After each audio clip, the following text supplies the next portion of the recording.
खेती बिलों पर किसानों के गुस्से के बीच किसानों को रेलवे का तोहफा। फल सब्जियों की ढुलाई में 50% छूट। Operation green top to total योजना के तहत सब्सिडी।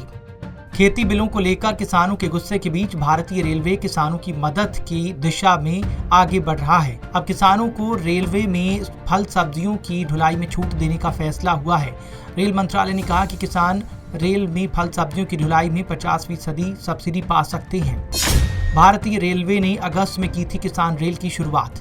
रेल मंत्री ने जानकारी दी कि केंद्र ने मंगलवार को किसान रेल के माध्यम से फल सब्जियों की ढुलाई पर 50% सब्सिडी देने का आदेश दिया है। ये subsidy operation green top to total योजना के तहत होगी और फल सब्जियों को अब किसान रेल के द्वारा ट्रांसपोर्ट करके सब्सिडी 50% तक पा सकते हैं। किसान अब और कम लागत पर अपने उत्पाद नए मार्केट तक भेज सकेंगे।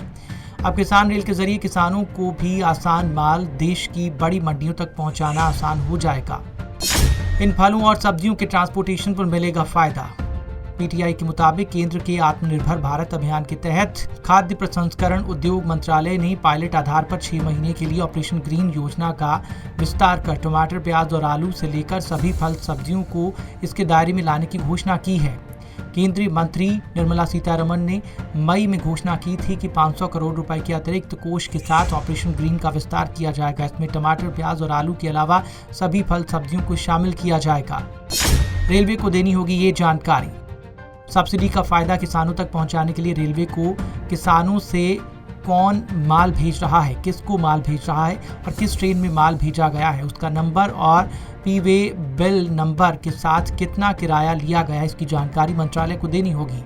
स्टेशन का चीफ पार्सल सुपरवाइजर इसकी जिम्मेदारी होगी कि वो इस बात पर ध्यान रखें कि जिन फल सब्जियों को भेजने के लिए ये स्कीम लाई गई है वही इस स्कीम के तहत भेजी जाए। शुरुआत में सिर्फ आलू, टमाटर और प्याज के लिए थी स्कीम। वित्त मंत्री ने इस स्कीम के तहत 500 करोड़ रुपए का बजट भी दिया है।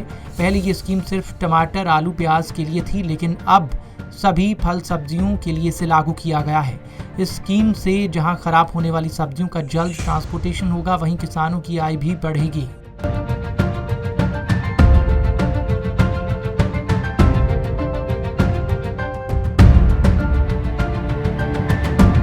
Bureau report, Punjab Kesari.